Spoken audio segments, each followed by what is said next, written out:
friends, I am very happy once again and I am here in front of you. Today I am going to teach you the rules of alternate and corresponding angle once again.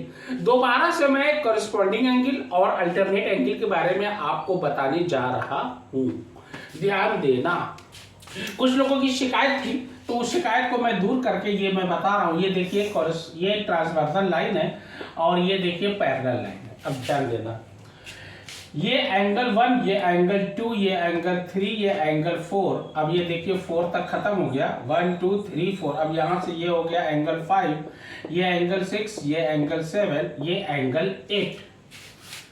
एक बार फिर से देख लीजिए. ये है transversal line और ये है पैरेलल लाइन. ध्यान देना, ये पैरेलल लाइन है. ये 1, ये 2, ये 3, ये 4, ये 5, ये 6, ये 7, ये एंगल नंबर 8. अब ध्यान देना. देखिए हम पहले ना ट्रांसवर्सल लाइन के इस ओर आते हैं, इस छोर. जरा गौर से देखिएगा, बहुत ध्यान से. इस बार मैं क्लियर वे में एकदम बता रहा हूं, क्लियर कट. जब ट्रांसवर्सल लाइन के इस ओर आते हैं, खाली इधर भूल जाइए. अब ये नदी के इस पार है, हम ये नदी के इस पार है और ये नदी का इस छोर जो है आप भूल जाइए. ये बंद कर दिया.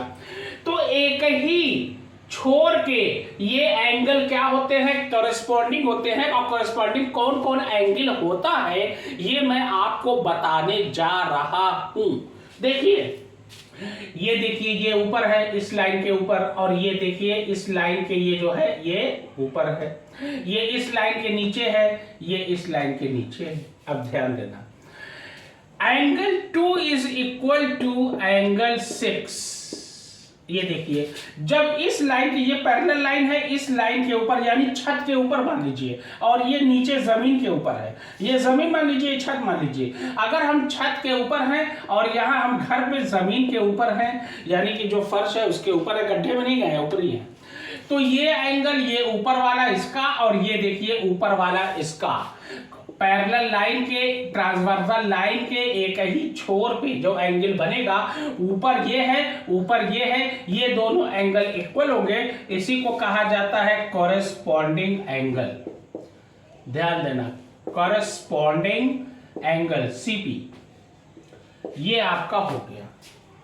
अब जब एंगल 2 और एंगल 6 इक्वल है, तो ये देखिए एक ही छोर की मैं बात कर रहा हूं, इस ओर की. अभी ये देखिए एंगल 3 ये नीचे बन रहा है, ये पैरेलल लाइन के, और ये देखिए इसके नीचे ये बन रहा है पैरेलल लाइन के.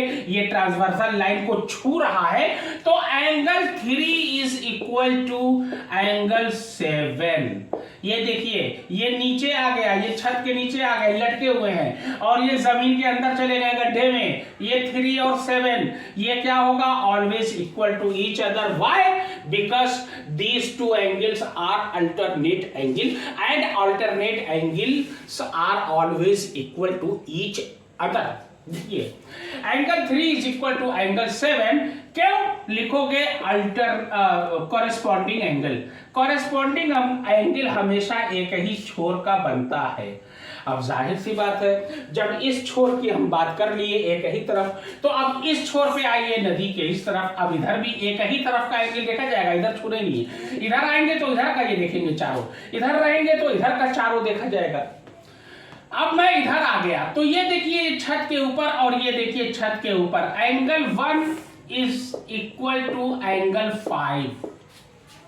ये देखिए एक ही छोर, ये ट्रांसवर्सल लाइन के इधर, ट्रांसवर्सल लाइन के इधर, एक ही छोर पर बना एंगल. ये ऊपर बन रहा है, ये भी ऊपर बन रहा है. ये कहलाता है कॉरेस्पॉन्डिंग एंगल.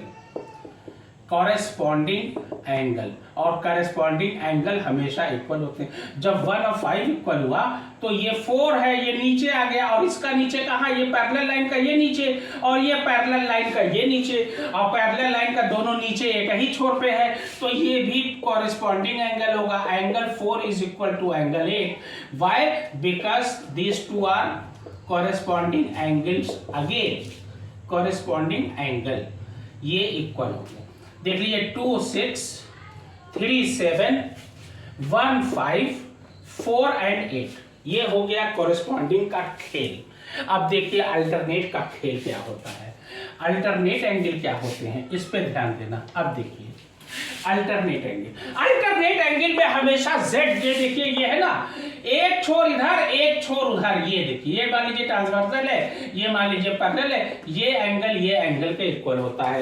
एक ट्रांसवर्सल लाइन के इधर एक ट्रांसवर्सल लाइन के इधर, ये क्या होता है, अल्टरनेट एंगल होते हैं। अगर ये छत के अंदर बन रहा है, ये देखिए जमीन के ऊपर और ये छत के अंदर, यानी अपने घर में है। कहाँ है, अपने घर में। अपने घर का मतलब जैसे होता है ना इंटरनल असेसमेंट होता है ना, इंटरनल असेसमेंट का मतलब क्या होता है भाई, घरेलू जो असेसमेंट होता है, घरेलू का मतलब घर में यानी अंदर, इंटरनल का मतलब इंटीरियर का मतलब होता है अंदर, यानी इंटीरियर का मतलब ये देखिए ये घरौंदे के अंदर, ये दोनों के अंदर होना चाहिए, ये लाइन के ऊपर ये लाइन के अंदर, ये लाइन के देखिए ये पूरा ये अंदर आ रहा है, देख लीजिए। मान लीजिए ये मेरी छत है, ये मेरा घर है, घर के अंदर हम हैं, इसके अंदर हैं, ये पूरा घेरा अल्टरनेट होता है, और अल्टरनेट में क्रॉस जो होता है यही एंगल इक्वल होते हैं, इसी को अल्टरनेट एंगल कहा जाता है। तो ये हो जाएगा एंगल 3, ये देखिए angle 3 is equal to angle 5। Why, because angle 3 ये देखिए ये है, इसके घर के अंदर है, ये देखिए इस लाइन के ऊपर, ये इस लाइन के यहाँ पे पैरेलल लाइन के अंदर, ये पैरेलल लाइन के अंदर, ये ट्रांसवर्सल लाइन है, ट्रांसवर्सल लाइन के इस छोर ये, ट्रांसवर्सल लाइन के इस छोर इधर, एक इधर, ये देखिए जेड की तरह बनता है। ये चूंकि अंदर बन रहा है इसलिए ये कहलाएगा अल्टरनेट इंटीरियर एंगल, ये कहलाएगा इंटीरियर एंगल, क्योंकि ये घर के अंदर बना। जब 3 5 इक्वल हुआ तो 4 और 6 होगा, ये देख लीजिए ये भी है, ये भी देखिए अंदर बन रहा है, ये इस लाइन के अंदर, ये इस लाइन के अंदर पैरेलल की, और दोनों अंदर हैं, और ये इस छोर है, ये ट्रांसवर्सल लाइन के इस छोर है। तो angle 4 is equal to angle 6, because why, लिखोगे अल्टरनेट इंटीरियर एंगल।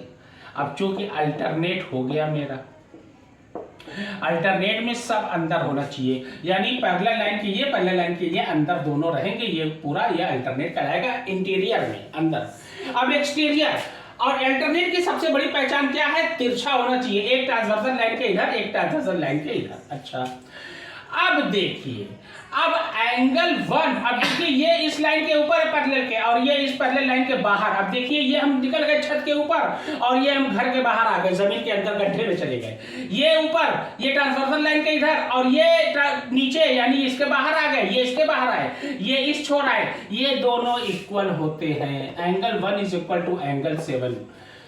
क्या होता है, ये होता है अल्टरनेट एक्सटीरियर एंगल, इसी को कहा जाता है एक्सटीरियर। एक्सटीरियर का मतलब क्या होता है, बाहरी। अब बाहर कब होगा, जब इसको उठा के बाहर फेंको घर के, अब इसके घर के जो है जमीन के अंदर गाड़ दो, एक्सटीरियर हो गया। ये देखिए तिरछा है, ट्रांसवर्सल लाइन के इधर ये, ट्रांसवर्सल लाइन के इधर ये है, ये दोनों एंगल आपस में इक्वल होते हैं, इसी को कहा जाता है अल्टरनेट एक्सटीरियर एंगल। 1 और 7 जब हो गया, देखिए ये बाहर निकल गया, ये बाहर, तो 2 देखिए ये इस लाइन के ऊपर, और ये देखिए 8। क्या होगा 2 और 8, angle 2 is equal to angle 8। देखिए ये 2 देखिए ऊपर, ये ऊपर निकल गया, और ये देखिए इस लाइन के क्रॉस कर गया, और ये इस लाइन के ऊपर निकल गया, ये दोनों बाहर हैं, और तिरछा है, देख लीजिए ट्रांसवर्सल लाइन के इधर ये, ट्रांसवर्सल लाइन के इधर ये, तो 2 और 8 जो होते हैं ये भी इक्वल होते हैं, ये भी अल्टरनेट एक्सटीरियर एंगल कहे जाते हैं। ये हो गया अल्टरनेट एक्सटीरियर एंगल। ये रूल्स है, इसको अच्छे से अगर अब नहीं समझ पाओगे तो कभी नहीं समझ पाओगे प्यारे दोस्तों। बहुत अच्छे से हमने बता दिया है, ध्यान से अगर इसको सब लोग समझ लीजिए, और ज्यादा से ज्यादा इसको शेयर करिए, प्लीज लाइक और सब्सक्राइब करिए। जितना शेयर करेंगे उतना ही लोगों को इंशाअल्लाह फायदा होगा।